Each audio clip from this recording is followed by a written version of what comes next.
Sejam muito bem-vindos a mais um episódio do Contra o Vento Podcast, onde nós conversamos com nômades, emigrantes, empreendedores, investidores internacionais para ajudar você a viver uma vida sem fronteiras. Meu nome é Francisco Lito, vai ser o host, falando dessa vez de Buenos Aires, Argentina, e como co-host hoje temos o Rafael Lima. Rafa, como que você tá?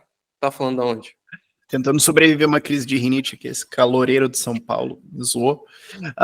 São Paulo, finalmente. Vamos lá. De volta.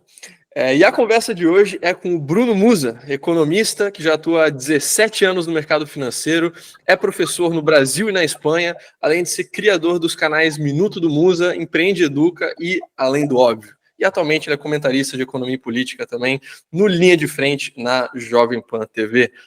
Bruno, prazer ter você aqui. Como que você tá? Tá falando aonde?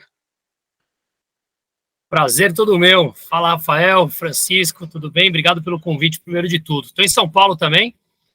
Estou aqui do lado de casa, no Morumbi, no Clube Paineiras. Então, por hora aqui. Você falou na abertura que está em Buenos Aires. Sexta-feira eu estou aí para acompanhar também em loco as eleições. Espero que o Massa saia do jogo.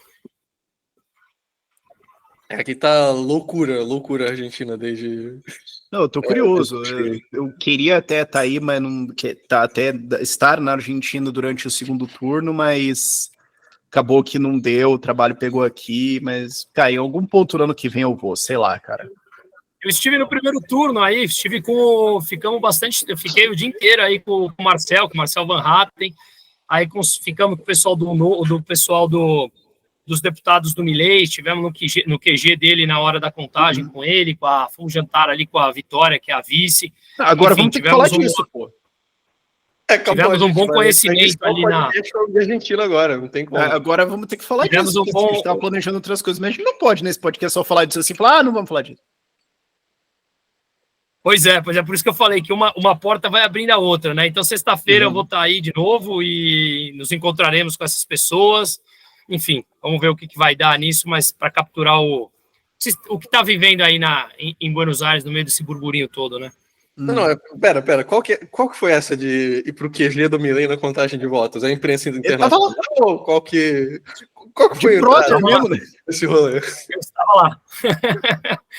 Foi no Hotel Libertador, ali do lado da Florida, né? Do lado da Galeria Pacífico, a meia quadra dali dos pontos turísticos ali de Buenos Aires, e aí eu estava com acesso ao hotel e acesso à sala, onde teve um jantar ali depois, jantar. Enquanto estava vendo a contagem dos votos, a gente estava ali numa sala com as pessoas próximas a ele, estava a Vitória também, que eu tive a oportunidade até de estar num jantar ali no sábado, na noite anterior à votação, com alguns deputados. Nós fomos visitar alguns dos... como é que chama? Comitês de campanha. A gente foi em Quilmes, na região metropolitana da Grande Buenos Aires, né? Falar com o pessoal ali, entender. Então, ali em Quilmes, a gente visitou, passou em frente ao QG do Massa e estava tudo certo. E o QG do Milei, a gente estava aqui, tivemos que colocar grades na porta, porque pessoas passavam, tacavam ovo, ou pichavam, aquela coisa que a gente conhece bastante. Então, foi uma experiência muito rica. Eu fui patrocinado pela Brasil Paralelo, eu de lá, domingo às 8, lá de dentro do QG do Milei, eu fiz uma live ali com o Brasil Paralelo, ficou quase 40 mil pessoas ao vivo o tempo todo. Depois entrei no 4x4 com o Lacombe, Constantino, Ana Paula Henkel. Enfim, então eu vou com algumas parcerias para tentar mostrar o máximo de pessoas possíveis o que verdadeiramente está acontecendo aí, o que está acontecendo na rua, né? Mas foi uma experiência muito boa e, de novo, chego aí, hoje é dia 14, chego nessa sexta-feira às 7 da noite, eu cheguei às 6. Está convidado para um café ou um vinho aqui quando desejar. Vinho, vamos fazer. A gente vai tomar um vinho sexta-feira em Porto Madeiro. Eu, Hélio Beltrão, Rodrigo Marinho, Charles, do Economista Sincero. Então, te passo o local, se quiser, tá convidado. Bora então, ao vivo, tá marcado. Bruno, como que uma pessoa chega a esse ponto de estar cobrindo eleições em outros países? Assim, como começou essa sua carreira jornalística internacional socioeconômica? Cara, eu estava falando agora aqui nessa reunião que eu estou negociando a entrada de uma pessoa no Minuto do Musa, que hoje é uma empresa com algumas verticais, né? E eu estava falando justamente sobre isso, falando, cara, nada disso foi planejado. As coisas foram acontecendo, eu estava voltando a morar no Brasil em 2020, eu comecei a gerar conteúdo para satisfazer uma demanda dos meus clientes de gestão de patrimônio, no meio de um começo de pandemia, em que ninguém sabia o que estava acontecendo com os mercados e o que aconteceria dali para frente, né? Todo mundo num pânico absurdo, precisava de um conforto psicológico. E aquilo se transformou num áudio, e o áudio se transformou num vídeo, o vídeo foi ganhando determinada relevância, foi tendo compartilhamentos que eu não esperava, de repente eu comecei a receber convites por conta desses vídeos, e eu falei, opa, aí tem uma demanda. Eu, desde pequeno, eu sempre fui muito ligado, meus pais sempre me incentivaram muito a viajar, a gente sempre fez muito isso, então, com algumas oportunidades de morar fora também, com eles no final dos anos 90, depois eu fui para a Espanha já sozinho, da onde minha mãe é, enfim, as coisas foram acontecendo, e aí quando eu fui ganhando gosto por entender a correlação política econômica, e eu como economista, traduzindo isso no meio de um cenário que interfere diretamente no patrimônio dos meus clientes, uma coisa começou a ligar a outra.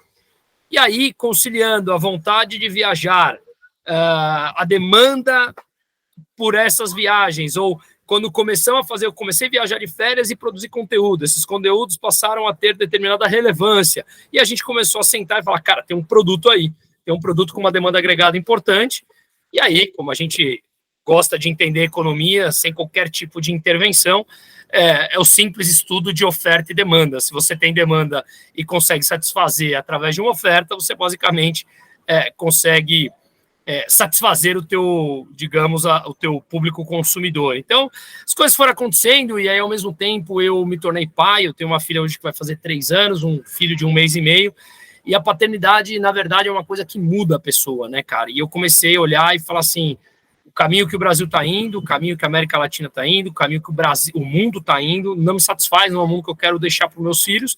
No pior cenário, eu quero que eles olhem para os pais dele e falem assim, cara, meu pai tentou. Então, foi assim que foi acontecendo e, de novo, eu não sou jornalista, eu faço muito mais para entender a situação política e econômica, que é o que eu realmente gosto de fazer. Então, foi assim, foi meio que as coisas acontecendo, Chico. Eu acho que acaba unindo muito bem, né? Porque tem muito conteúdo já sendo feito, assim, em termos de viagens internacionais, que é muito mais de um lado... visite esse lugar aqui, ou pontos turísticos e tudo mais, mas você está vendo isso com a visão de um economista e um investidor internacional, né? Então é muito mais também de buscar relações de causa e efeito entre, sabe, uma medida aqui, o que o pessoal está fazendo aqui, como isso afeta depois o país e, claro, os investimentos internacionais dos clientes. Então é uma perspectiva bem única em termos de conteúdo nesse sentido, né, de viagem em cobertura internacional.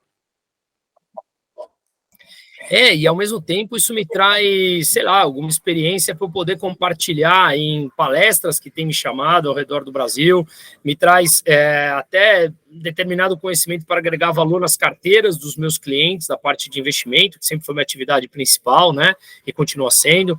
Então, eu acho que é uma coisa que acaba enriquecendo muito, culturalmente, economicamente falando, de conhecimento, né, e, de novo, a ideia é tentar deixar pessoas minimamente mais bem informadas. Isso não significa concordar comigo ou concordar com as minhas ideias. Significa simplesmente ela ter a possibilidade de ouvir lados diferentes daquilo que é, digamos, o óbvio, daquilo que você aprende, digamos, na escola ou na mídia convencional, que muitas vezes não é a demanda que o mundo real te exige, né? Uhum.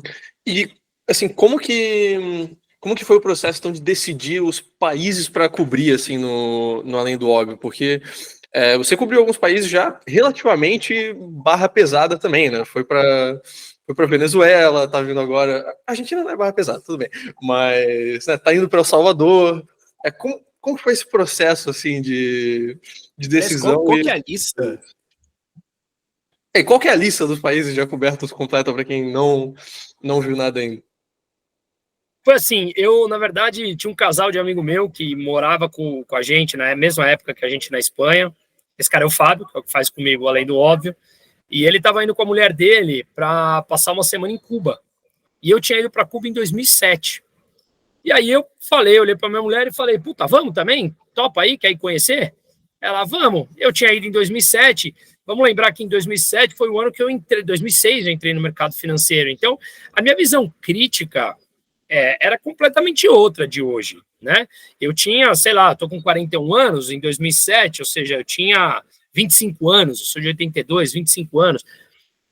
A minha vontade de mergulhar nesses temas era outro mundo. O mundo mudou muito rapidamente, né? E eu também fui amadurecendo com o tempo e tal. Então, a minha visão quando eu fui para Cuba era assim, legal, vamos passar férias, tomar uma lá e boa, e acabou.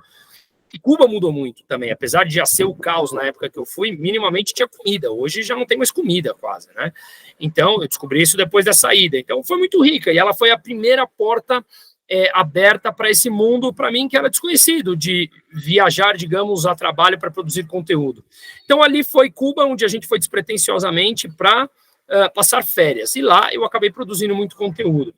A Brasil Paralelo me chamou pela primeira vez ali no Conversa Paralela, que é o podcast deles, né, do Arthur com a Lara Bremer, e acabou sendo um dos episódios mais bem vistos, que está disponível, aberto no YouTube, do Conversa Paralela, que foi nós relatando a nossa experiência de Cuba. E aí, eu compartilhei com eles o nosso, digamos, acervo ali de fotos e vídeos que fizemos, bastante impactante, por sinal, e acabou sendo um momento bastante rico, e claro que contamos com a sorte e azar, e a sorte que a gente foi para lá, tinha comprado a passagem para, sem querer, uma semana depois que o Lula ganhou as eleições, e azar pelo Lula ter ganhado. Então, no fundo, acabou sendo ali um momento de pânico do Brasil, né? Todo mundo do medo, e aí, o que vai ser, como vai ser, e eu trazendo conteúdo de Cuba. Então, acabou sendo ali uma explosão de visualização.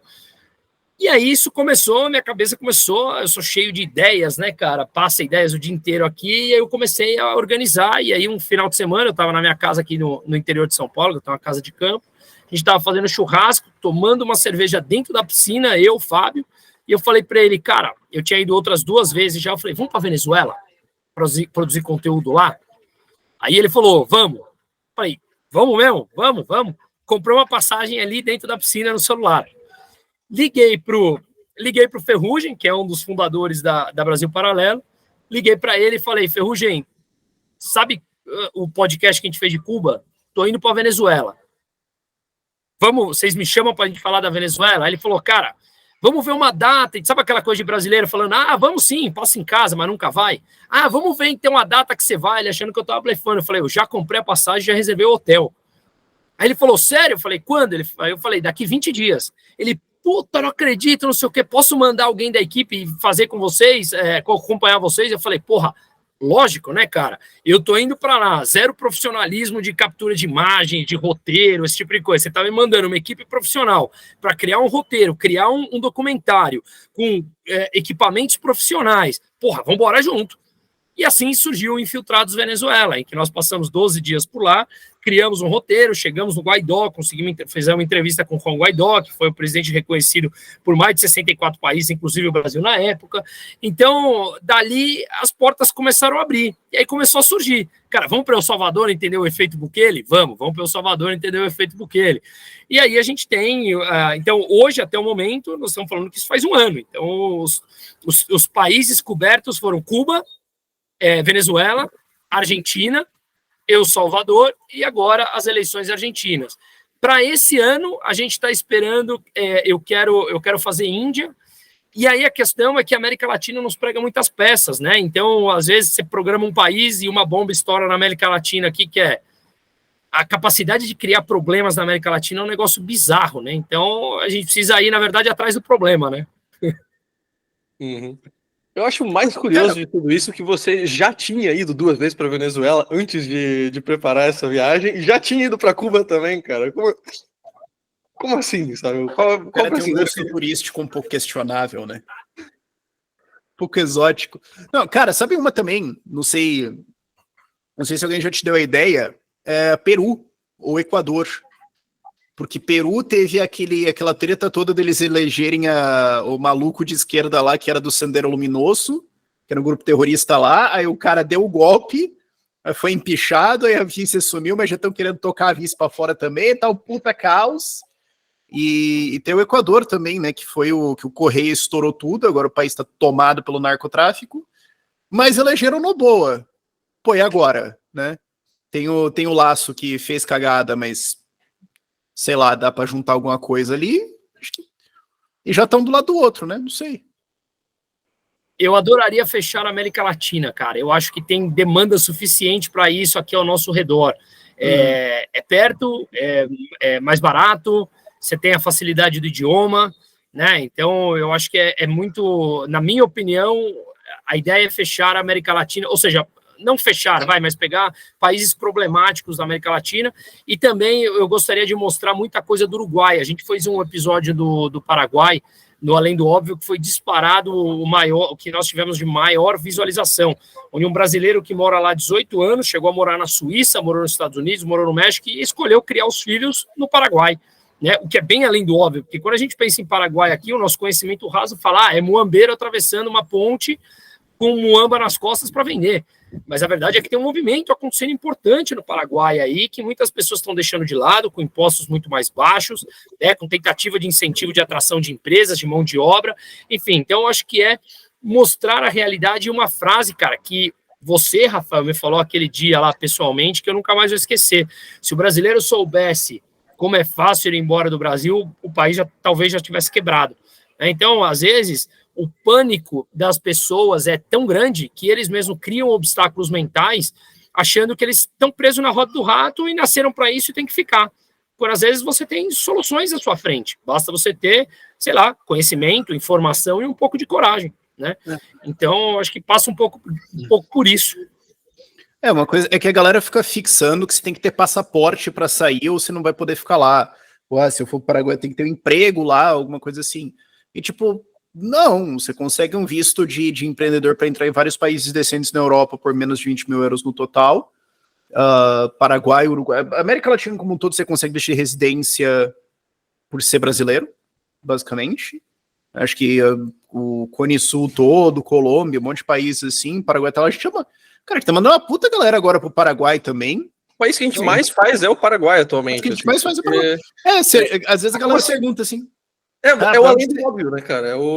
As pessoas pensam, pra onde que você mais manda a gente? É pra Estônia, é pros Estados Unidos, é pra Malta, é pra Paraguai. É barato, vale a pena, fácil, tá perto, passagem pra ver os parentes é fácil, e o imposto é o quê? Metade do Brasil. Potencialmente zero.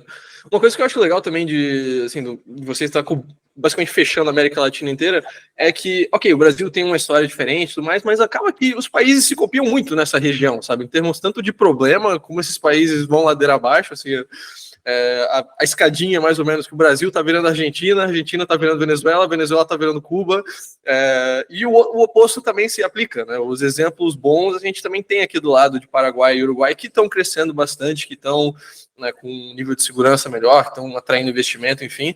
Então, acaba que esses países trazem lições muito importantes para o Brasil, tanto do negativo quanto do positivo, do que evitar e do que fazer, né?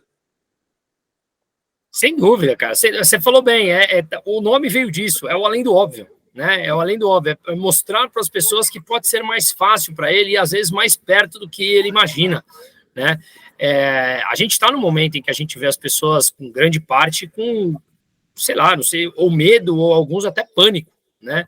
Eu vejo através das minhas redes sociais, o pânico toma conta muito fácil das pessoas, né? Nossa, olha, será que vão confiscar nossa poupança de novo? Porra, isso aconteceu no começo dos anos 90, o mundo era outro, não significa que vai fazer, isso não é interessante para ninguém, cara. Por mais nefasto que seja esse governo, não vai ter, não é trivial isso que aconteceu, enfim, mas você vê que o pânico toma conta das pessoas, então um pouco do além do óbvio é mostrar esse tipo de coisa, que nem, a República Tcheca, a Estônia, são dois países que eu conheço, e eu achei maravilhoso os dois, mas, você tem barreiras de língua, você tem distância, que às vezes o cara não quer ficar longe da família, de novo, às vezes o além do óbvio está muito mais perto, muito mais fácil do que você imagina, né? E eu acho que o objetivo dessas viagens, de trazer essa informação, é quebrar, é desmistificar esse tipo de coisa. Veja, gente, às vezes a saída está mais perto do que você imagina.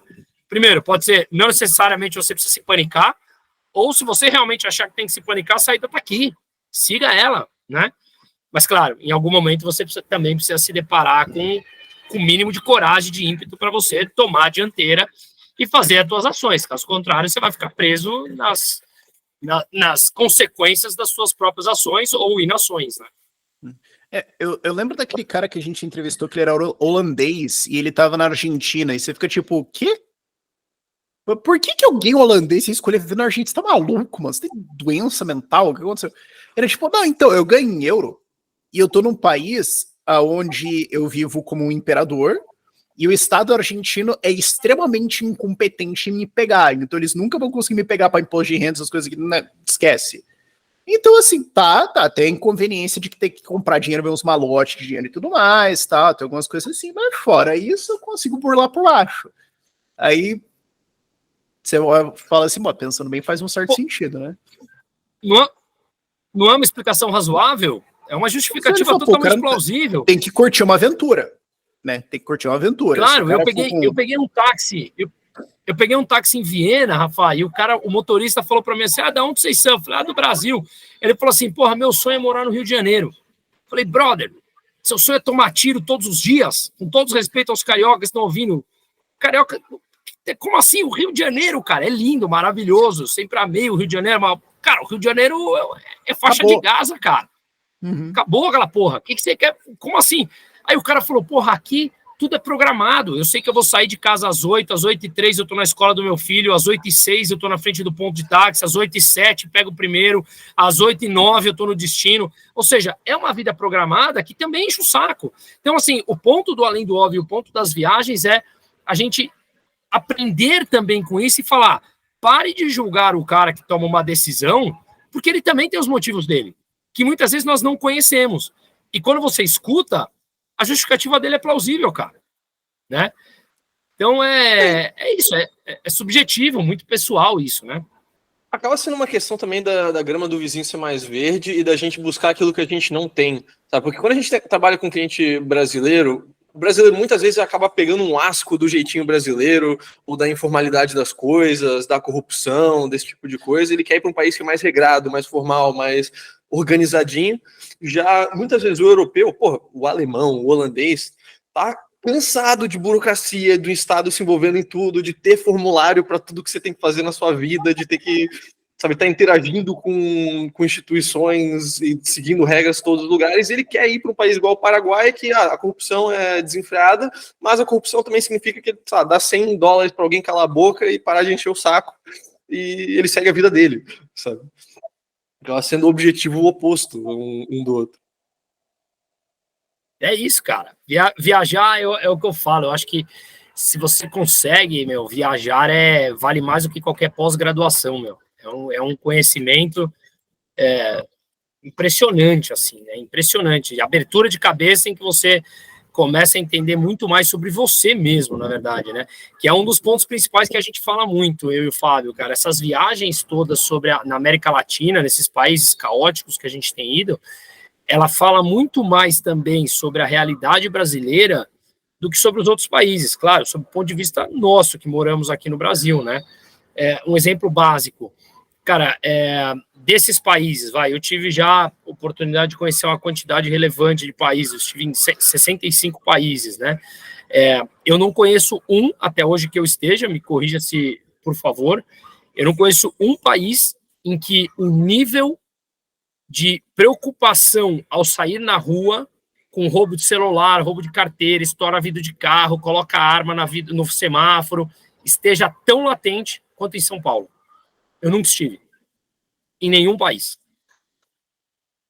Sim, nenhum. Pode ter outros, claro, dos que eu estive. É que no Rio de Janeiro o negócio é muito mais escrachado, né? Violência no São Paulo tá realmente... tá uma onda, e não é só São Paulo, né? Brasil todo, né? Mas aqui São Paulo é tanta oportunidade que é bizarro. E isso é uma coisa que sempre que gringo vem pra cá, você tem que avisar, tipo, mano, não tira o celular na rua. Não faça isso. Aí os caras ficam meio, ué. Tá nojento. Aqui em São Paulo tá nojento. Tanto que, assim, é um dos nossos pontos principais de venda da SET ultimamente, né? Quando o Lula foi eleito, obviamente, a gente falou disso pra caramba. Mas, assim, nesses últimos meses, quando eu tô criando conteúdo, eu tô falando, ó, tal país, primeiro ponto, seguro. Segundo ponto, imposto é metade do que é aqui, mas primeiro ponto é sempre, cara, super seguro. Então, aliás, tanto é isso que até a esquerda agora no Brasil começou a falar disso, né? Eu tô falando para as pessoas, abre o Twitter do Flávio Dino, você vai achar que você tá no Twitter do Sargento Farrur, cara. É só ele falando de apreensão de droga, de não sei o quê, de... Você fala, porra, cara, até a esquerda tá querendo disfarçar que vai combater o crime, porra, sério? Mas aí ele recebe a dama do Comando Vermelho. Não, ele não sabia. Claro. É mentira. Vamos dar o benefício da dúvida. É mentira, ninguém pode provar o contrário, e quem falar será processado, a gente já sabe. Chega a ser tragicômico, cara. Mas é isso, tá? Assim, então eu quis dizer isso abre a nossa mente sobre quem nós somos. E muitas vezes a gente quer olhar para o lado e julgar, o Paraguai é muambeiro, o Uruguai é isso. Cara, olha para você, cara. Olha para nós, assim, meu escritório, que é numa região financeira de São Paulo, eu não posso tirar o celular do bolso para quando eu vou almoçar, cara. Qual que foi o país? Me conta, obviamente você deve ter vários, mas me conta algum país assim, algum caso que você parou para pensar assim, que você olha e fala, cara, mas peraí, que? Em que sentido, Rafa? Nesses dias assim, de pensar, cara, o que a gente acha normal no Brasil? Quer ver, ó, eu lembro de um caso que era o seguinte, eu tava na Estônia, tava conversando com um amigo meu lá, também chamado Rafael, e ele falou que teve uma mania de comprar patinete nas crianças da escola, né? E o filho dele tá na escola, quis comprar o patinete, tá, beleza. Comprou o patinete, o cadeado e a corrente. E aí, ele ensinou o filho, né? Pô, você vai na escola, você prende o patinete lá e tal, e tudo bem, né? Cara, disse que deu uns dias a professora chamou ele na escola. E pensou, puta, o que o meu moleque fez, né? A professora queria entender qual que era o contexto, se eles já tinham passado por guerra civil ou por alguma coisa assim, para eles melhor entenderem o contexto daquela família para se adaptar à escola, porque claramente alguém que prende o patinete na escola deve ter vindo de um país tipo com guerra civil e o caramba. Então ela estava tentando entender qual que era o trauma deles, porque eles acharam assim tão estapafurdiamente ridículo a noção de prender um patinete desse. Ele teve que pensar, caralho, cara, aqui quando eu faço isso as pessoas acham que eu vim tipo da faixa de Gaza. É isso que é a disparidade. Para mim é normal. E daí ele olhou na escola e ele viu que tipo que os moleques faziam que eles chegavam na frente da escola, soltavam patinete, uma pilha de patinete na frente da escola. E aí ele parou pensando, tipo, cara, eis a disparidade da coisa. Tipo, as pessoas elas não ficaram nem chocadas nem insultadas, elas ficaram preocupadas comigo. Tão absurdo que era essa coisa, assim. É sempre uma experiência que eu cito. Me conta alguma dessas assim que você parou e pensou, meu Deus, agora que eu consegui entender o gap que a gente tá. Cara, vou te contar duas e não vou contar da Suíça ou da Estônia, vou contar de países para jogar no extremo para entender como realmente o nosso gap, na minha opinião, ele tá bizarro. Um deles foi, por exemplo, na Venezuela. Para quem teve a oportunidade de assistir o Infiltrados Venezuela na Brasil Paralelo, foi o único documentário até hoje da BP que nós gravamos 100% com celular. Então, nós tínhamos ali 2 celulares, né, com microfones e com tudo, gravando na cidade. Então, a gente gravou no centro, nós gravamos em Petare, que é a maior favela da América Latina, com 1,5 milhão de habitantes. Nós gravamos na rua, nós gravávamos no carro com a janela aberta. Quem, em sã consciência, abre a janela para gravar no carro do celular e ficar com o celular para fora, assim, na rua aqui em São Paulo? Você está numa cidade do interior, beleza. Você está fazendo isso aqui, teu celular vai durar 5 segundos em São Paulo. Vai passar um cara de bike, um cara de moto e vai levar embora teu celular, né? Se o cara passa de bike hoje na Faria Lima, que é a principal rua financeira aqui em São Paulo, e o cara passa com a bikezinha e toma da tua orelha, ia durar 5 segundos. Ou seja, na Venezuela, um país ditatorial, com 90% da população abaixo da linha da pobreza, a gente gravou na rua com o celular. Tá? Esse é o primeiro ponto. Oi? Tranquilamente, assim, dane-se, né? Olha, nossa, nada aconteceu. Petare agora pelo Google Maps, meu Deus, cara, isso aqui é surreal. Nós ficamos 2 dias em Petare, cara, 1,5 milhão de habitantes, é 3,5 vezes maior do que a Rocinha. E aí, o segundo ponto que eu vou falar foi, por exemplo, agora em Buenos Aires. Eu conversando com um taxista e falando que Buenos Aires, vamos lá, vamos atualizar. Hoje, 14 de novembro, tem 40% de pessoas na pobreza e 10% de indigente, totalizando metade da população argentina. Eu contando para um taxista em que o carro da minha mulher que anda com os meus filhos é blindado, que aguenta tiro de fuzil. O cara olhou, parou o carro e falou, pera lá, me fala mais sobre isso. E se você se permitir isso, cara, determinados ou grande parte dos bairros que você anda em São Paulo, você vê uma imensidão de carro blindado. Não é como era no começo dos anos 2000 ali que você via um ou outro. Hoje não. Hoje o cara inclui no financiamento, que foi o nosso caso, inclui no financiamento ali o preço da blindagem no meio disso tudo, que como custo, como se fosse, sei lá, o custo total do teu ativo. Uhum. Né? Então, tipo, é calcular o carro junto com os pneus, praticamente. Como vocês comprou o carro? Exato. Exato. Então, assim, é uma coisa que ele me parou, eu expliquei para ele, ele falou, mas como? Como faz isso? Eu falei, cara, você anda hoje, você vê diversas empresas de blindagem, mostrando que tem demanda suficiente para isso. Então, assim, não é uma coisa... Quando você normaliza esse tipo de coisa, que não pode tirar o celular do bolso, que não pode falar com o celular na rua, que é normal andar uma caixa blindada, quando você normaliza isso, significa que você já entrou, na minha opinião, numa total situação de doença. Uma doença institucional crônica em que você normaliza, porque o ser humano tem uma alta capacidade de adaptação. Então, quando eu paro para pensar sobre isso, você normalizou certas coisas, mas quando você dá um stop e fala, deixa eu pensar o que eu estou fazendo, você fala, cara, a conta não fecha, não faz mais sentido ter o custo que a cidade te impõe versus o que ela te entrega de volta. É igual investimento, não faz mais sentido, na minha opinião. Então, cara, o Brasil precisa ter um chacoalhão, para mim, urgente. De novo, eu dei 2 exemplos, Venezuela e Argentina. Não dei exemplo de Suíça e Estônia, né? Não, e até um choque cultural bem grande, assim, quando a gente pega quando a gente também tem que falar com o cliente, né, que pergunta se, Uruguai é perigoso, Paraguai é perigoso, esses outros países da Europa, sabe, leste europeu são perigosos. Cara, tu pega qualquer país do leste europeu, a taxa de homicídio fica em, 1, 2. Brasil é 20 e pouco. Não é isso, é mais essas coisas assim de roubo de celular, dessas coisas que é os custinhos. Isso. Tipo, eu troquei Exato, meu celular porque desculpa, né? Eu troquei meu celular porque eu fui furtado no Rock in Rio em São Paulo, perdi o celular no Rio de Janeiro, perdi o celular, comprei outro. No dia que eu fui comprar, o cara da loja, não era uma loja perto do Rock in Rio, era uma loja mais no centro da cidade. O cara falou, você já é o 4º ou 5º vindo hoje comprar celular, perdeu no Rock in Rio. E daí eu fui ver seguro, né? Deixa eu aproveitar e comprar o seguro do celular. Eu calculei o preço do seguro do celular com o celular. E, mano, basicamente a seguradora tá fazendo a conta de que 40% dos celulares, para esse preço, vale a pena para a seguradora. Estou fazendo a conta que 40% dos celulares vai ser furtado no primeiro ano. Aí o vendedor me falou, não é mais. Cara, isso é um imposto, bicho. Em efeito, isso é um imposto. É uma perda de renda que você está tendo por estar aqui, para ter o privilégio de estar no Brasil. Mas você falou que você tinha 2 casos. Exatamente. Qual que era o segundo? Você falou que um era blindado na Argentina, o outro... Da Venezuela. Da Venezuela, da gente ter gravado. Sim. Da Venezuela, da gente ter gravado e da Argentina, cara. Mas você pega outros países, Bogotá. Bogotá nós andamos de madrugada à noite também, super tranquilo.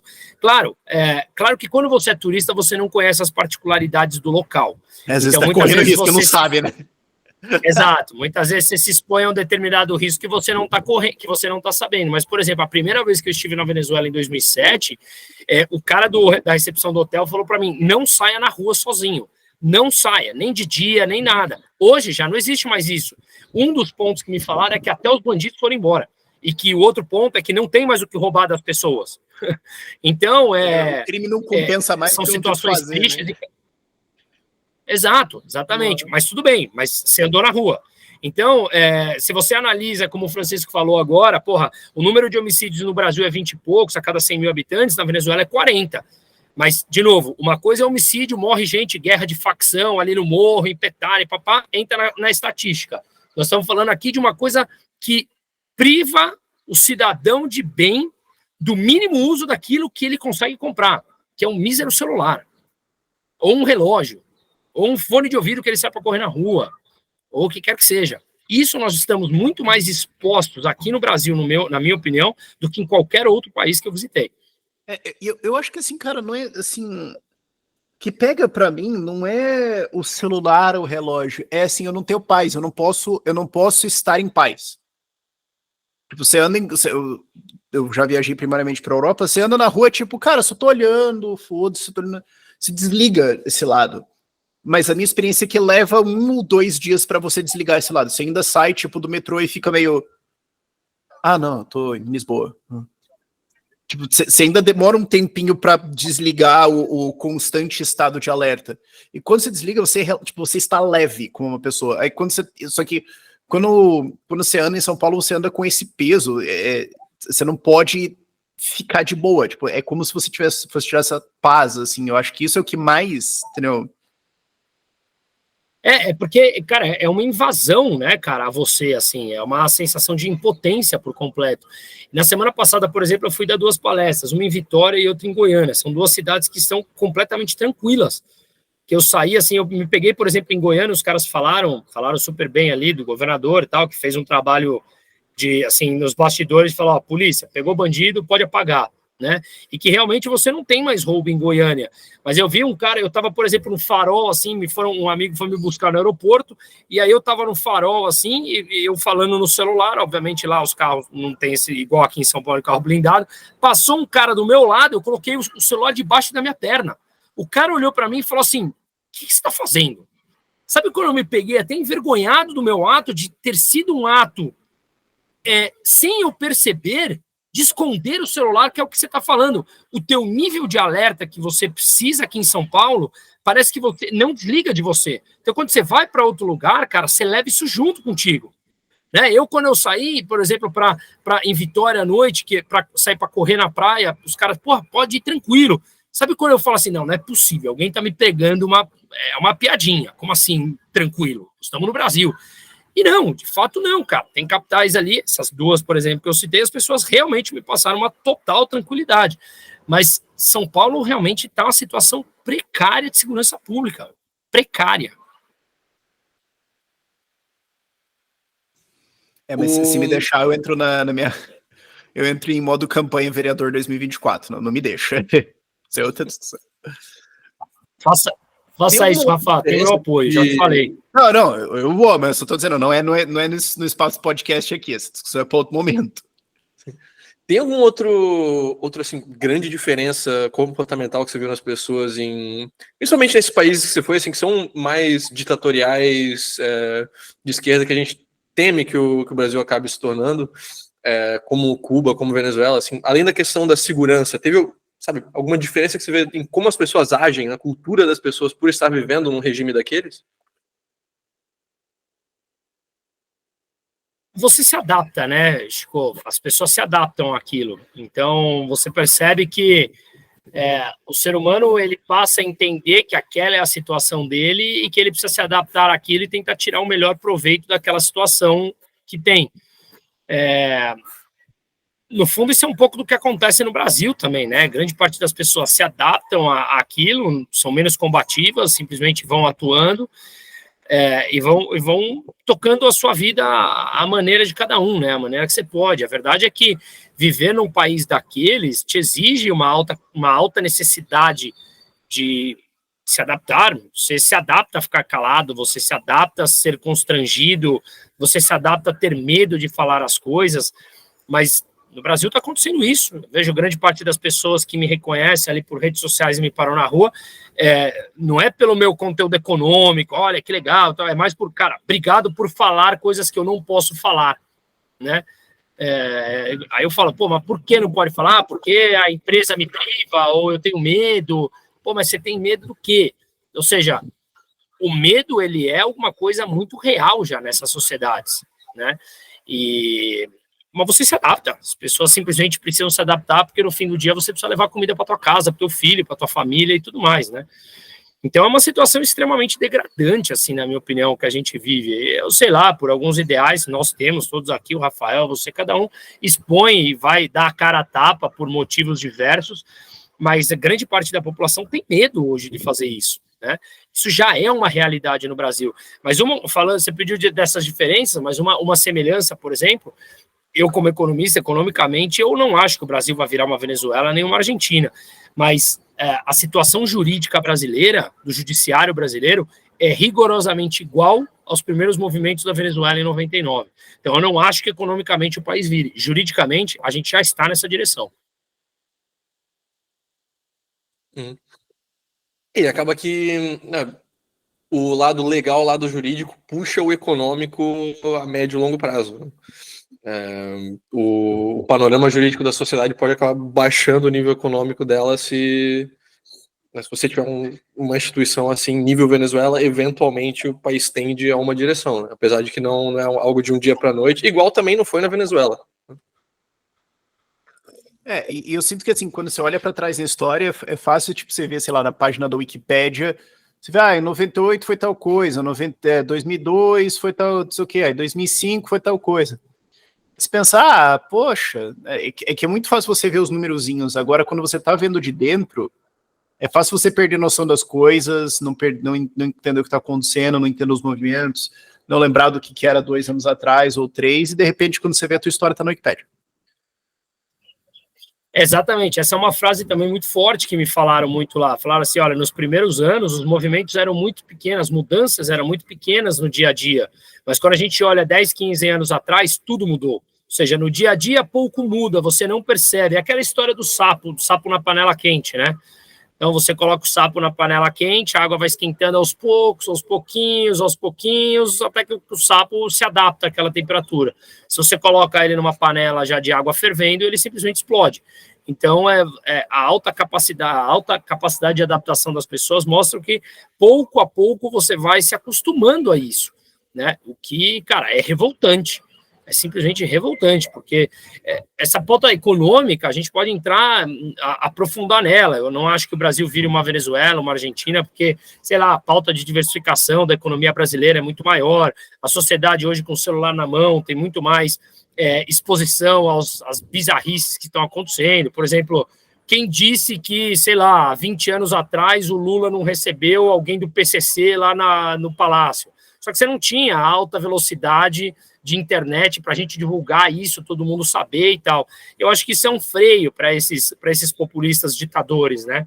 Então, tenho minhas ressalvas com relação a isso. Acho que o Brasil, um país de 203 milhões de habitantes, é muito mais difícil de acontecer também do que aconteceu com a Venezuela. Enfim, são pontos mais econômicos. Mas que o Brasil hoje, na minha opinião, já tem um regime ditatorial sob o ponto de vista do judiciário, igual aos primeiros movimentos da Venezuela.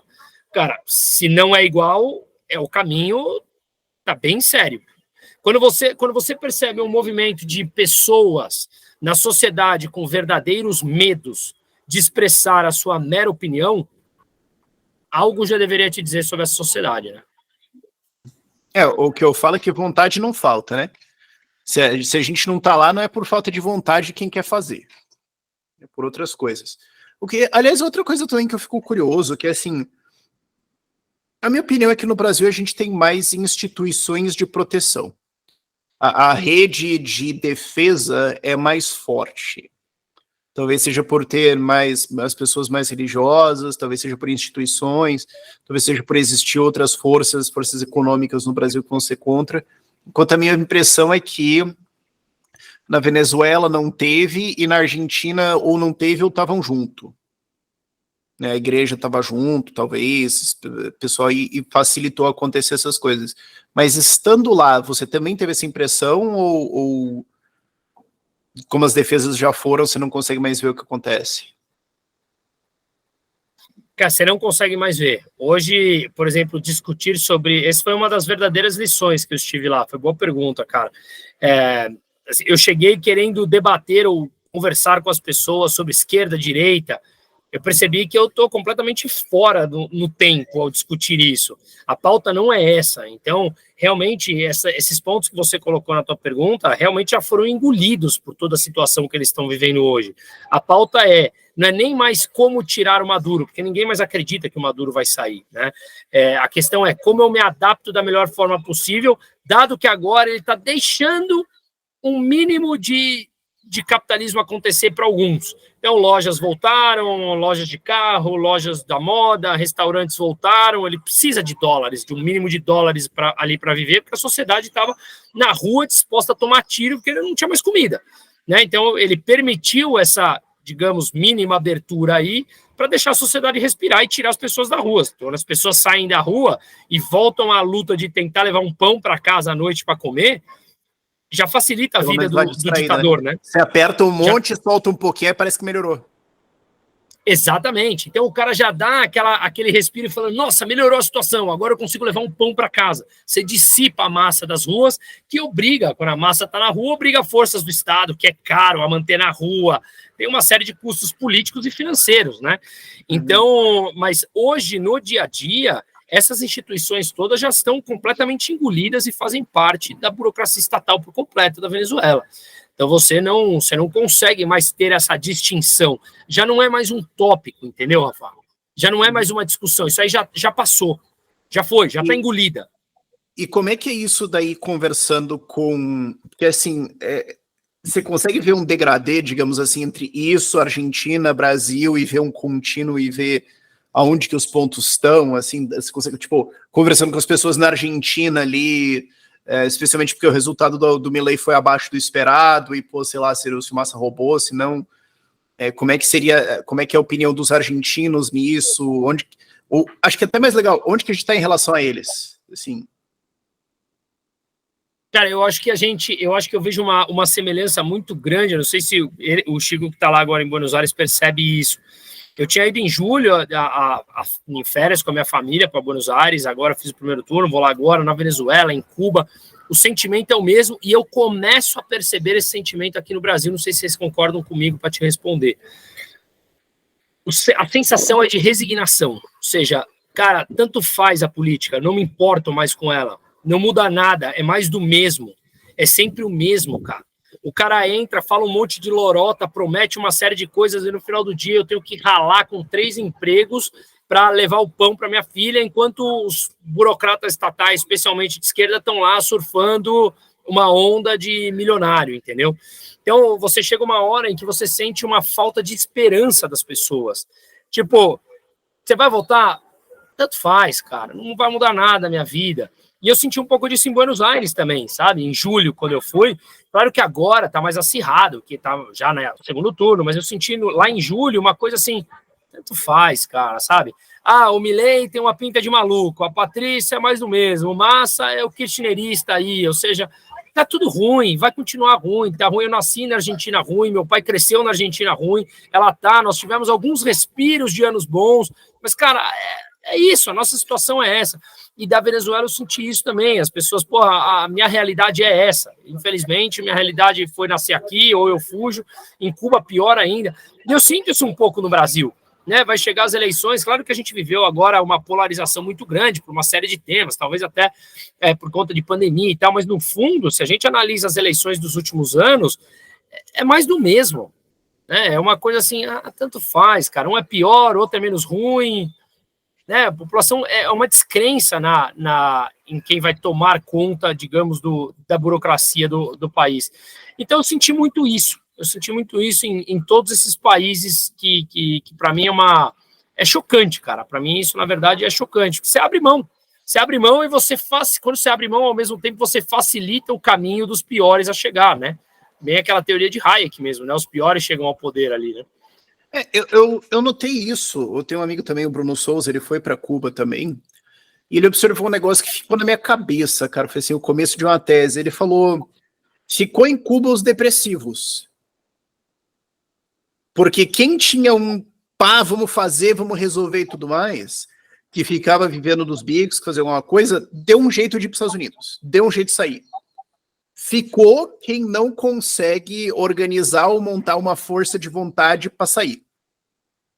Então, o regime meio que sobrevive por uma depressão induzida. Isso ficou na minha cabeça, cara, e eu acho que é muito isso, assim, é você induzir a população a desistir. Então, você induzir um comportamento depressivo de não vale a pena enfrentar, não tenta. E eu acho que o começo disso é essa apatia do, cara, que se dane. Ganhou um cara piorzinho. Mas também que adianta ficar puto também? Esse ele é o piorzinho. E com isso vai o negócio, porque enquanto quem quer destruir, voltando àquilo que eu falei, vontade não falta, quem quer destruir continua trabalhando, quem podia fazer uma oposição vai só largando mão. Eu acho acabo que isso percebendo é parte do mecanismo não só esse desacreditada política, mas também uma apatia geral, assim, de aceitar a situação pô, eu tô aqui, sabe, não tem nem um mês, mas tive que sair para buscar soro na farmácia, não chega mais soro. Fui em umas 5 farmácias, tipo, tinha uma garrafa, não chega mais, porque os importadores não estão conseguindo mais trazer, porque não tem pagamento de dólar. Aí você tem que pedir no delivery, e as farmácias também estão sem. E tu fala com o pessoal, e a gente, tipo, não tem mais, acabou, não chega. E, sabe, tu vai numa loja de perfume, não tem mais o tipo de perfume, porque o perfume também já não importa mais. Cada vez mais, essas coisas estão sumindo da minha vida, estão sumindo das prateleiras, e é isso. Eu acho que não tem aquele efeito vai se adaptando. Tem aquele efeito que falam de RH, né, que depois de 3 meses, qualquer aumento de salário já está incorporado na vida da pessoa, ela não vê aquilo mais como um ganho, ela já subiu de padrão de vida, ela já está gastando mais, ela já está economizando, então aquele aumento dissipou depois de uns 3 meses. Pode ser o contrário, né? Depois de 3 meses você perdeu alguma coisa, você fica tipo... Capacidade humana de se adaptar é um negócio impressionante, né? Essa frase aí que o teu amigo falou, cara, eu acho que faz bastante sentido, porque pensa o seguinte, vamos fazer uma analogia, se você tem, digamos, um ímpeto maior, ou você tem um perfil, digamos, mais arrojado e mais empreendedor, você não consegue viver tanto tempo numa situação, a não ser que realmente te aprisione, senão você vai tentar uma forma de escapar, que é um pouco do perfil do empreendedor, você encontrar uma solução para um problema, na verdade, empreender é você solucionar problemas, né? Você satisfaz ele oferecendo produtos e serviços. Então, eu acho que quem tem essa força empreendedora de dentro, que aqui a gente está fazendo uma analogia entre abrir uma empresa ou fugir de um país, que pode ser essa coragem, porque fugir de um país exige riscos, né? Chegar num país novo, tomar o risco do caminho, chegar sem dinheiro, se vai ser bem recebido, se vai ser preso, se vai ser morto no caminho. Empreender também tem seus riscos, né? Então, no meu ponto faz todo sentido, quem é mais arrojado foi embora, ou tentou já algumas vezes ir embora. E quando você vai fazer, e quando esse processo acontece por décadas, que é o que aconteceu com Cuba, a Revolução foi em 59, e a Venezuela começou esse processo em 99, você já traz novas gerações, em que essas gerações já estão mais acostumadas àquilo, nasceram naquilo. Então, cada vez mais vai ficando pessoas pertencentes àquela sociedade, que são pessoas que se adaptaram e acham que por uma força divina ou por uma questão de vida, a vida deles é escolhida para viver aquilo, aquela miséria, aquela pobreza, aquela ditadura imposta. Então é muito triste, cara, é muito triste. Quem não teve a oportunidade ali de assistir, não sei se vocês assistiram Infiltrados Venezuela, aquela parte final, quando eu estou em Petare, lá no alto do morro, e o cara me pega e vamos lá, eu sou economista, cara, eu não sou ator. E o cara me pega assim e eu tô chorando. E eu tô chorando lá, assim, porque eu entrei numa casa que era uma casa de 16 metros quadrados e morava o pai, a mãe e 4 filhos. E eu entrei naquela casinha que estava com risco de desabar, literalmente, a prefeitura tinha avisado para as pessoas saírem, mas eles não tinham para onde ir, o chão todo rachado no topo do morro. Uma criança em pé na cama, saltando e gritando, papá, papá, papá. E, minha filha tem 2 anos. Eu vi minha filha ali, eu chegando em casa e ela gritando para mim, papai, papai, papai. E eu comecei a chorar. Eu comecei a chorar de novo. Eu não sou ator, aquilo não é uma novela, é um mero documentário. Então, e eu peguei, me debrucei assim na varanda e fiquei olhando aquela imensidão que você viu na internet de cima. E eu estava chorando, lembrando da minha filha. Eu estava imaginando como está minha filha, ou aquela criancinha, fazendo aqueles pensamentos que passam na cabeça. E aí o cara da câmera da Brasil Paralelo me pegou nessa hora. E ele ficou me filmando, e eu vim saber que ele estava me filmando depois só. Eu não sabia. E nesse papo, um cara lá que mora lá veio e falou para mim assim, que inclusive é um vídeo que eu coloquei tá fixado no meu Instagram, que tá com 5 milhões de visualizações, que o cara me falou justamente isso. Ele me viu chorando, ele veio, me deu um abraço e falou, cara, é isso que o socialismo entrega. Ele primeiro destrói a família, depois ele primeiro destrói a educação, depois ele destrói a família, depois ele destrói a propriedade privada. E aquilo para mim foi um balde, assim, sabe? Eu vendo minha filha, eu vendo aquela criancinha, eu vendo aquelas famílias. Cara, então foi, assim, é chocante demais, é muito triste. E aí, quando você volta para cá e vê filhinhos de endinheirados defendendo isso, quando eu convivi com uma criança daquela, vendo minha filha, espelhando minha filha fazendo aquilo, eu olho e falo, desculpa, quem defende hoje essas pessoas que estão aí no poder no Brasil e que tiveram a mínima capacidade de raciocínio e de discernimento são imperdoáveis. Para mim, são imperdoáveis. Ou então pega um avião e vai viver com as pessoas lá para entender o que eles entregam. Porque não é uma questão de esquerda ou direita, não é uma questão de mais Estado ou menos Estado, a gente aqui libertário, o outro é liberal, o outro... Não tem a ver com isso. Tem a ver com o mínimo de você destruir a possibilidade de vida de uma criança, cara. É asqueroso, meu. É asqueroso. Deixa eu até pensar de onde eu começar a partir disso. Chico, eu não consigo imaginar um jeito melhor de terminar. Eu não consigo. O objetivo não era esse, gente. O objetivo não era esse, mas a gente foi para isso, porque assim, a marca do que pode acontecer no Brasil.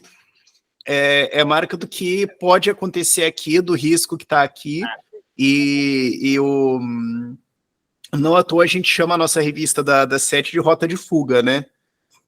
Que é para quem quer sair disso, para quem quer fugir para isso, para quem olha isso e fala, cara, eu acho que vai para isso aqui, ou sei lá, e eu preciso encontrar uma alternativa. Ou outra coisa também que a gente vive falando para a galera, né? Por mais que você não queira hoje, pelo menos saiba. Pelo menos saiba. Pelo menos saiba o que você pode fazer, pelo menos saiba o que você pode ter de alternativas, porque se você perceber que isso está acontecendo, você tem opções, né? Quando o Lula foi eleito, eu lembro que a semana anterior a gente não fechou nada de venda, na semana seguinte não precisava nem conversar com as pessoas, era só que daí encheu todas as filas, tudo travou, ninguém quer comprar bote salva-vidas antes, mas quando o navio afunda, de repente ele fica caro, né? Engraçado esse fenômeno. Então, basicamente é uma questão de quanto antes a pessoa se preparou, menos afetada é. Assim, o pessoal que pulou desse navio no início ainda tinha um patrimônio suficiente para ir lá e, sei lá, viver na Europa, se estabeleceu. O pessoal que tá pulando do saldo do navio agora, cara, já pode ter alternativas, né? De você já ter o teu bote, de você já ter alguma coisa fora, de você saber como fazer, de você já ter... poxa, vim falando isso de passaporte. Eu poderia tirar. Cara, então já tira, bicho. Já tira. Vai que, entendeu? Sim. Cara, é uma situação bem forte, porque eu tava morando na Colômbia, que é do lado da Venezuela, em uma das cidades que é do lado da Venezuela, então tem muito venezuelano lá em Bucaramanga também. E assim, quando eu tava na Europa, eu conheci também venezuelanos na Europa, porque tem muito venezuelano em tudo quanto é lugar do mundo, e o pessoal que tá lá, já tinha cidadania italiana, porque o pai tirou, aproveitou, agora tá lá já há anos com a família, o pessoal estruturado, vivendo bem na Europa, estão conseguindo, sabe, criar um recomeço, mesmo que tenham perdido tudo na Venezuela. E do lado da Colômbia, tem gente que, tem que atravessar, sabe, e jogar passaporte fora para conseguir chegar lá e falar, eu sou um refugiado, me ajuda, sabe, quem antes estava preparado não teve que sofrer isso tudo, sabe? Ok, perdeu sua propriedade, mas conseguiu um recomeço mais tranquilo. Né? Então, às vezes, uma coisa tão simples quanto, eu tenho um antepassado italiano, vou lá e vou pegar o passaporte. Ok, garantiu o seu acesso à Europa. Se acontecer alguma coisa. Né? Ou saber as alternativas de sair, né? De como você pode... Como eu estava falando antes, né? A galera vive achando que tem que ser passaporte e tudo mais, e tipo, não, bicho. E outra coisa também, né? A galera às vezes fala que isso é fugir, que isso, você tá sendo covarde, mas... Cara, para pensar que isso é um freio, que aquilo que eu falei no podcast do Musa, acho que entrou na cabeça dele, né, cara? Se as pessoas soubessem como fugir, esse negócio já tinha quebrado. Se o Haddad soubesse... às vezes a galera me pergunta isso. Como é que a gente segura o Lula? Como é que a gente segura o STF? Como é que a gente segura isso? Cara, o que eu gostaria é que, assim, um dos meus sonhos que se a gente tivesse, assim, uma porrada de cliente... é a gente poder mandar um relatório pro Haddad em pessoa. Olha, Haddad, essa sua decisão levou a tantas pessoas saírem. Essa sua decisão levou a tantas... Esse cara tem que saber que toda vez que ele bota a caneta no papel para fazer merda, vai perder X mil pessoas, com X mil perda de renda, com X mil... O cara fala, puta, não adianta nem fazer, cara. Tinha que ter um impostômetro reverso, basicamente. O impostômetro inverso. O cara tem que entender que ações têm consequências, né? Então, acho que é importante também esse trabalho de... Isso. Porque assim, eu falava isso do Xandão, cara. Como é que você vai segurar o Xandão no fim das contas? Ele tem que saber que toda vez que ele censura alguém, ele elegeu algum deputado federal da oposição. Ele tem que saber que toda vez que ele censura alguém, ele acabou de eleger um senador que vai voltar pelo impeachment dele. Aí ele vai começar a calcular aqui, não, peraí. Acho que agora azedou. Então, assim, se o pessoal lá que tá taxando tudo entender que, cada decisão aqui isso tem um custo, esse custo não vai voltar, não é só desfazer que o pessoal levanta e volta. isso é um freio também. Isso é um freio também de conter os caras, porque parte do que eu vejo, assim, quando acontece essas maluquices, eu falo que a gente vai sair, que a gente fala assim, não, o pessoal não vai sair, meu. Tem essa dúvida no ar. Se não tiver, segura. Pelo menos reduz, né? Ou pelo menos a facilidade. Mas eu queria eu deixar esse recado, que eu acho que a gente também está vivendo um período dessa polarização, que eu acho uma polarização muito ignorante, porque assim, se você fala contra o Lula, já te taxam de bolsonarista, como se ser de direita, ser liberal, ser libertário fosse ser bolsonarista, né? Uma falta de conhecimento, digamos, técnico ou acadêmico brutal. Então, quando me chamam de radical, porque eu falo, cara, eu não perdoo quem tem o mínimo de capacidade de raciocínio e votou nesse governo, é justamente por isso. Porque, cara, eu visualizo o que estão fazendo com as futuras gerações desse país. O que estão fazendo com as futuras gerações. Quantas pessoas, quantas famílias são separadas ou têm que ir embora ou vão embora por uma falta de perspectiva do que esses caras estão colocando aí. E por um discursinho de amorzinho, por um discursinho bonitinho, de máscara, de não sei o que, dessas merda toda que a gente viveu, esse bando de idiota útil aí fica usando esse tipo de discurso como se isso fosse uma política pública, uma política que definisse o destino de um país de 203 milhões de habitantes. Então, eu acho que essas pessoas precisam aprender na marra as consequências dos atos irresponsáveis que eles praticaram. Só que, claro, eles pedem dinheiro para ir visitar a Torre Eiffel para o papai. Eles não pedem dinheiro para ir visitar Petare para entender a situação que aconteceu. E é justamente isso que me revolta. Por que não? Porque quando a situação aperta, papai, me manda dinheiro aqui porque eu quero ir para a Flórida, que é governada por um republicano, ou eu vou para o Texas, porque lá também não vão me roubar numa loja. Né? Agora, não, aqui vamos fazer o amorzinho. Então, eu acho, de novo, não tem a ver com Lula e Bolsonaro, tem a ver com uma imoralidade, uma falta de conhecimento brutal de tudo que a gente está vivendo. E isso, para mim, é simplesmente revoltante, cara. Se você teve oportunidade de raciocinar, não tem como você colocar uma bandeira em volta com uma estrela no peito. Não tem como, mostrando tudo que esses caras representaram para o país e tudo que eles levaram ao caos desse país. Não tem como, cara. Então, eu acho, assim, eu me exalto, porque realmente, para mim, vai muito além de esquerda ou direita, cara. É simplesmente, como pai, é extremamente revoltante. Eu sempre lembro de um cara que me falou que, assim, quando a situação tá nessas daí, você debater calmamente é um erro. Se você está calmo diante disso, é porque você não entendeu, tem alguma coisa errada. Isso ficou na minha cabeça, né? Às vezes estar puto é a resposta correta. Cara, bom ponto, viu? Vou levar essa pra mim também, meu. Isso é uma coisa que eu já talvez você não tenha entendido a profundidade do que tá acontecendo. Isso é uma coisa que eu já falei pro Zema. Eu falei, Zema, você precisa dar uma estourada. Você é muito calmo. Aí o pessoal vê você calmo na frente dessa situação toda, pode achar que você não tá ligando adequadamente, mas é que ele é uma pessoa calma mesmo. Mas eu lembro também... Aquele sotaque dele também não permite ele dar uma explosão, né, cara? Não, é engraçado. Mas eu lembro isso, cara. Eu lembro que teve um ponto da minha vida em que as coisas estavam muito difíceis e um psicólogo meu falou, cara, o problema é que você é muito calmo, né, cara? Você precisa estourar com umas coisas aí e resolver. Eu falei, é verdade, cara. Se meu psicólogo tá falando pra eu dar uma tiltada de vez em quando, quem sou eu pra discordar, né? Mas tem até um livro muito bom que o pessoal de todo esse ramo de zonas econômicas especiais e cidades privadas, o pessoal que quer criar mais jurisdições fala, é que, cara, quando você quer mudar um sistema, você pode... A pior opção é a apatia, não fazer nada. Uma opção é você levantar sua voz, tentar fazer uma oposição, sabe, tentar mudar o sistema, ou você sair do sistema. Né? Ao sair do sistema, você põe uma pressão financeira, você põe uma pressão... sabe, você está recompensando os sistemas melhores. Países você parou de bancar, né? É o que a gente vive falando, cara, você tá bancando isso. Então, você para de bancar algo que você não gosta e, ao mesmo tempo, você começa a bancar algo que você crê que é uma solução melhor, crê que é algo melhor para sua vida. Então, também, ao se mudar, ao levar a sua empresa, ou pelo menos ao botar o seu capital, você nem precisa sair fisicamente ainda, mas pode botar o seu capital no exterior e começar a recompensar jurisdições que te tratam melhor.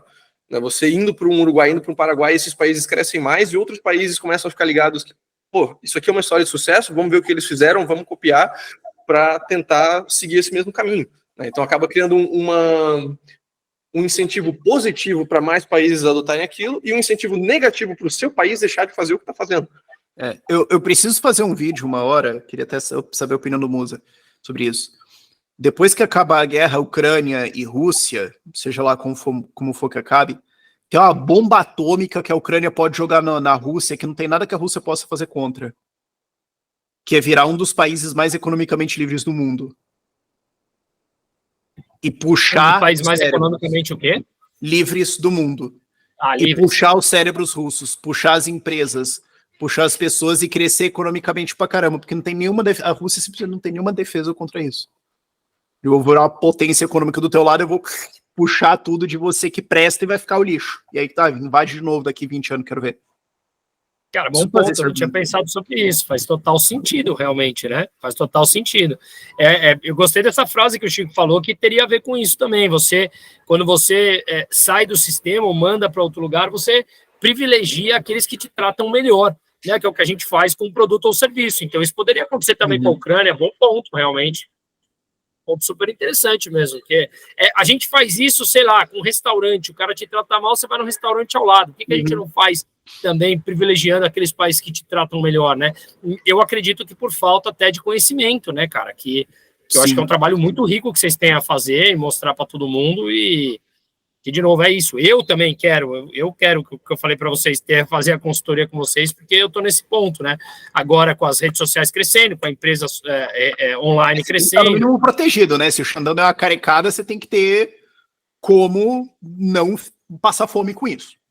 Exato, exatamente, cara. E por mais que eu tenha 2 nacionalidades, cara, grande parte tá aqui. Tá aqui. A conta bancária tá aqui, mano. Pergunta pro Monark. Aqui, cara. Exato, o passaporte. Exatamente isso, cara. Então, acho que foi bom ponto esse da Ucrânia, mas eu gostei dessa frase, cara. A gente privilegiar aqueles países que nos tratam melhores, né? Faz todo sentido. Você bota pressão no sistema, né? Aconteceu isso com a Noruega, né? Vocês devem ter isso muito mais na ponta da língua do que eu, né? Que teve a maior fuga de investidores em 2022 na Noruega do que numa década, né? Que partiram para a Suíça depois que eles subiram o imposto de grandes fortunas. Grandes fortunas, o pessoal... É porque, assim, como na Noruega tem, assim, sei lá, 400 pessoas de altíssimo patrimônio, imagino que eles devem ter um grupo no Zap. Eu acho que um conversou com o outro e falou, mano... Vambora. Porque, assim, como o país é super pequeno, eu imagino que esse pessoal todo se conhecia, cara. Capaz que quem fez o processo foi o mesmo para todo mundo. Deve ter passado uma set lá com eles e vapado todo mundo. Mas foi uma porcentagem significativa de gente que levantou e foi embora, e a Noruega teve que parar pra pensar, tipo, puta, mas que merda que a gente fez. Mas aí que tá bem a vantagem. Foram 30 pessoas em 2022. O que perto da população da Noruega é, tipo, literalmente todo mundo. E se você analisa não só a população da Noruega, mas os milionários da Noruega, essa proporção é maior ainda. Sim, é uma porcentagem muito alta, mas também a vantagem de você ser um país pequeno, que eu acho que é uma das coisas que, inclusive, permite, entre aspas, né, facilita o Brasil fazer tanta merda. Como é um país tão grande, mesmo que o número grande de revoltados levante e vá embora, ainda perante todo é muito pequeno. Enquanto isso, na Noruega é um país pequeno, se você tiver 30 alto patrimônio que levanta e vai embora, vai doer. O parlamento já tem que parar e pensar, puta, mano, acho que aqui nós erramos. Então, assim, pô, uma Kombi de gente já dá um problema, né? Eu acho que...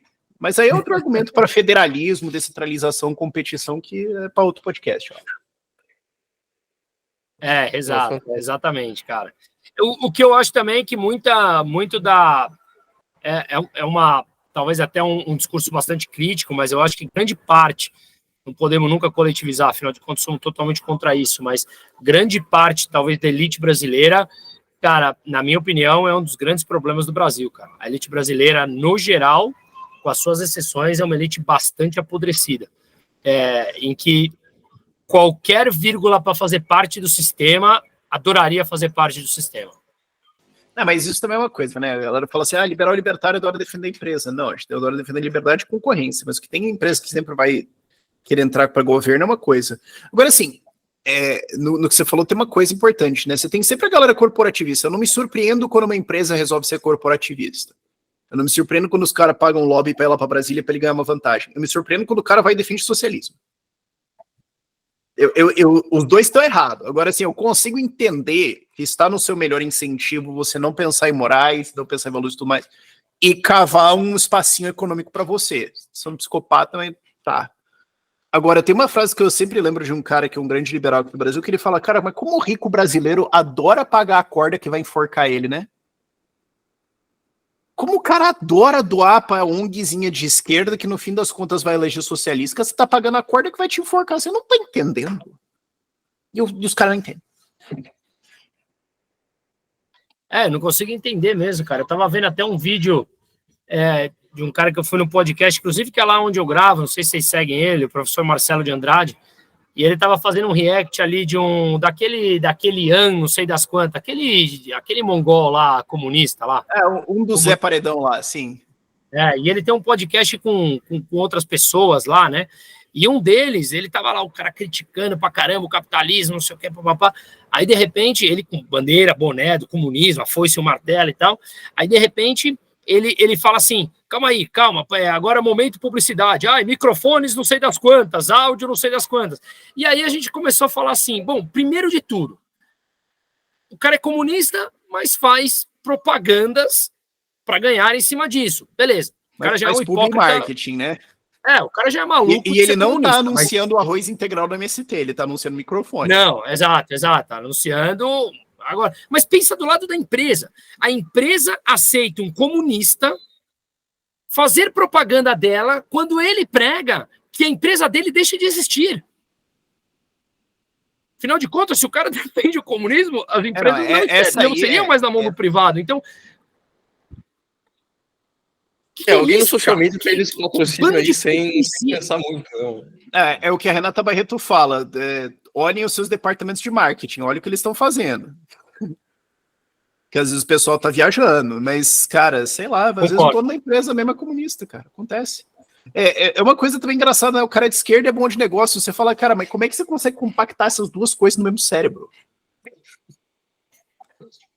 Eu já vi empreendedor de esquerda bom.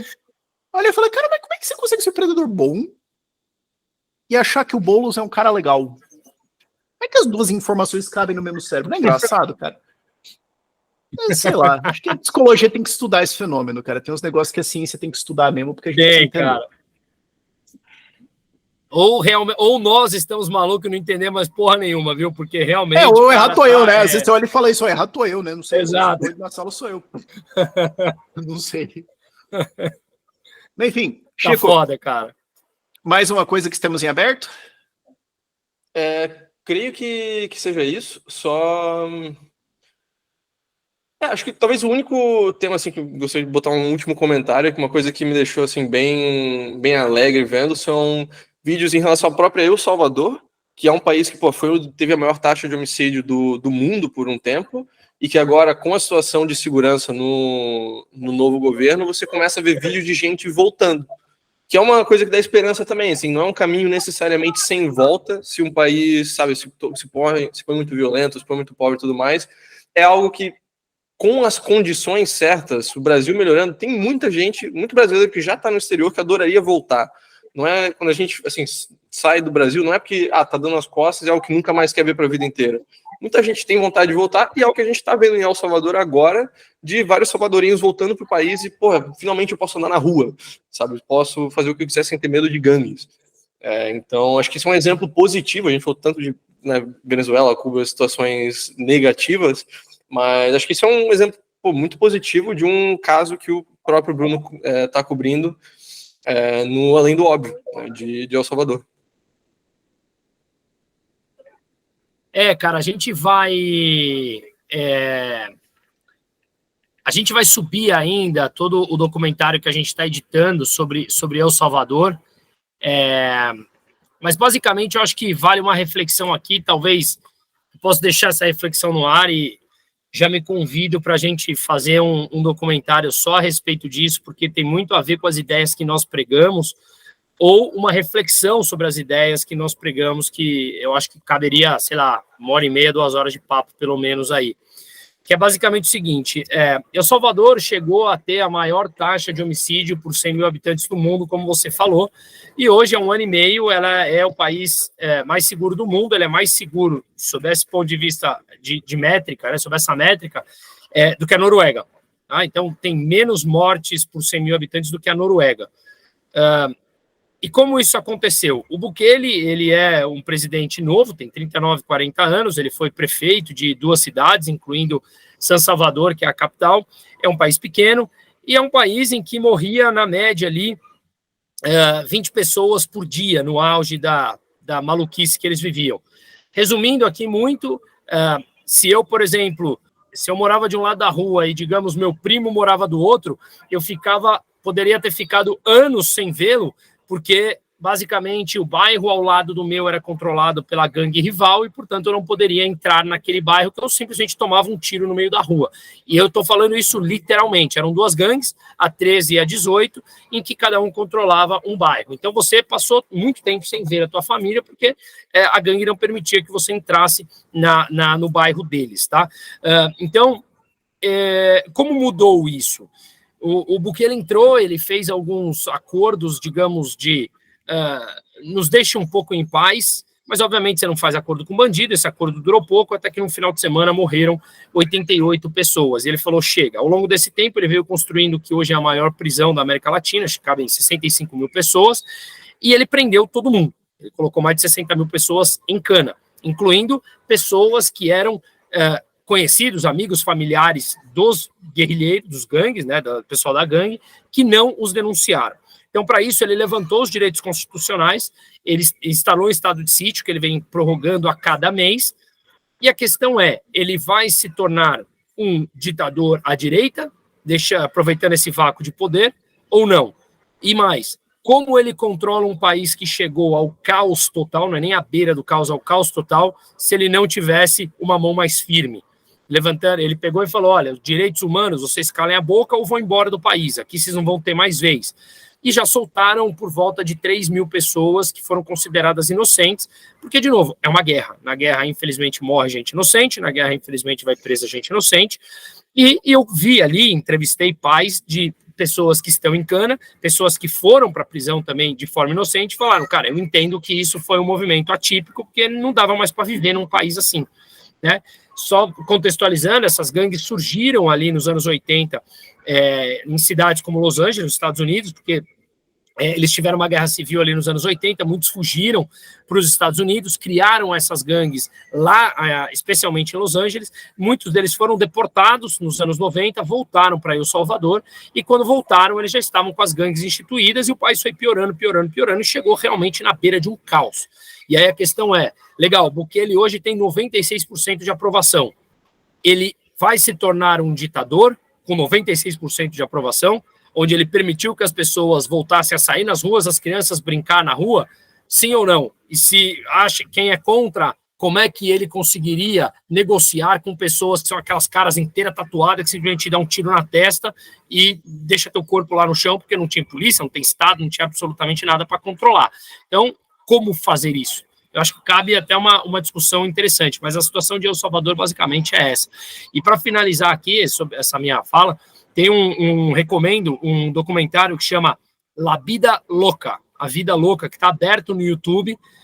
O Louca é com K, tá? La Vida Loca. Foi até um jornalista espanhol, teve autorização das gangues para ir filmar lá. Isso ele filmou, acho que em 2011 ou 12. E ele foi lá, não é um filme, é um documentário entrevistando, vivendo dentro da casa das pessoas que pertenciam à gangue. De novo, está aberto no YouTube. E aí, depois que ele filmou, soltou o documentário, ele foi assassinado. Ele acho que voltou para a Espanha e foi assassinado. Então, é um pouco disso, cara. Mas, de novo, 96% da população hoje aprova o Bukele. É o tipo de aprovação que, sei lá, nem Lula no primeiro governo chegou a obter, que já era um nível ridículo de... Já é aprovação que só ele fala, não pode falar contra, né, mas de fato é legítimo, né, não é aquela eleição da Coreia do Norte que 100% votou a favor de Kim Jong-un, né. Exatamente, cara. Então, eu acho que cabe uma boa discussão. Hã? Quando tá para lançar o documentário de El Salvador, data oficial? Cara, oficial ainda não tem, mas a princípio daqui a um mês, vai. Então a gente tá ali um pouco antes do Natal para terminar toda essa... Vai ser presente de Natal da gurizada. Hã? Vai ser o presente de Natal da gurizada. Então aqui, acho que a nossa deixa de aproveitar e falar. Bruno, para quem quiser acompanhar esse lançamento quando sair, quiser acompanhar mais do seu trabalho internacional, onde que eles podem te encontrar e onde que eles podem encontrar o Além do Óbvio? O documentário sai no Além do Óbvio, né? Que tá no canal do YouTube, Além do Óbvio. Então, assim como se escreve, Além do Óbvio mesmo, que é o nosso podcast. E tem, obviamente, os meus canais, que eu produzo conteúdo diário há muito tempo. Então, o Instagram é Bruno Musa e o YouTube, que é onde eu faço vídeos mais aprofundados, que é o Bruno Musa, Musa MUSA. Eu tenho a minha comunidade fechada, que já está com um tamanho interessante de pessoas, onde eu faço conteúdos semanais mais aprofundados, exclusivo para a comunidade, levo pessoas de renome dos mais variados temas, então jurídico, investimentos, enfim, tributário, a cada mês, pessoas de renome para falar para os membros da comunidade.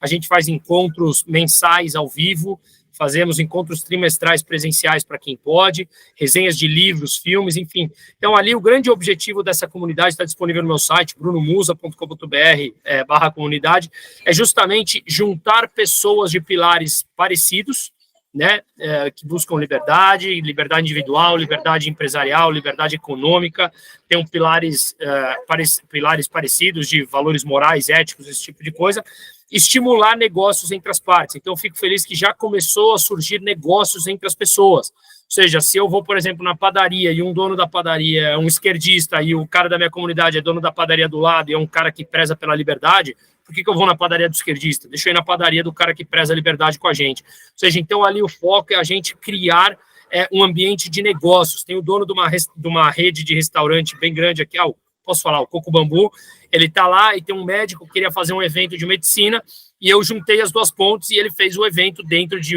dos espaços do restaurante. Então, ou seja, vamos promover negócios entre pessoas que pregam a liberdade. Assim, eu acho que a gente consegue ir deixando à margem essa hipocrisia de pessoas que diz defender uma coisa, mas quando vai viver, vive no seu íntimo uma coisa completamente diferente. Beleza, vamos deixar então os links da comunidade, do Insta, do Além do Óbvio, todos os materiais aqui embaixo, para quem tiver interesse depois em se juntar e fortalecer essa rede também. E acho que é isso, Bruno. Muito obrigado por ter aceitado o nosso convite para participar. A gente também teve um podcast do Rafa com o Bruno, para quem quiser assistir o outro lado da conversa. E é isso. Te vejo então sexta-feira, quando você vier aqui para Buenos Aires. Queria estar Vamos lá, aí, vou fazer o seguinte, cara. A gente vai tomar. Vambora, Rafa, vambora, vai, anima aí, vambora. Vamos com a gente. Não, isso aí não vai dar, mas quem sabe pra posse, porque a posse é quando? É o quê? Começo de dezembro, né?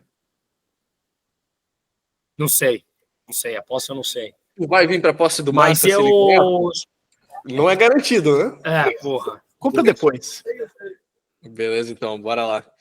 Valeu de novo e até daqui a pouco. Obrigado, gente. Tchau, tchau.